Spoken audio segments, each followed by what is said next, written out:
Thumbnail দেখে আশা করছি বুঝে গেছেন আমরা রাজবাড়ি ঘুরতে এসেছি। আসসালামু আলাইকুম গাইস, কেমন আছেন আপনারা? চলে এলাম একটা নতুন ব্লগ নিয়ে, আর আমার আইডিতে এটাই ফার্স্ট ব্লগ। তো এটা আসামের জোরহাট রাজবাড়ি। তো এইখানে আমরা ঘুরতে এসেছি 4-5 জন বন্ধুরা।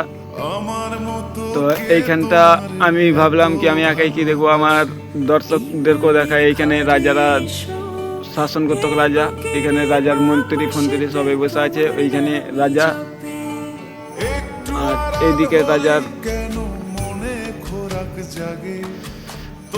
মানে এত কিছু আমি বলে বুঝতে পারবো না। আর এত সুন্দর লাগে, এত সুন্দর লেগে কি বলবো, তার জন্য আরোই ভিডিও করেছি।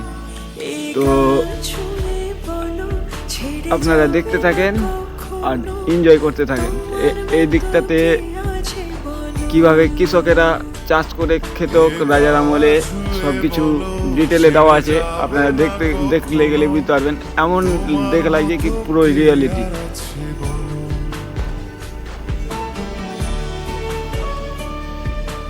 এইখানে পুরো কিষানের সব কিছু দেওয়া আছে। আর এই যে দেখতে পাচ্ছেন,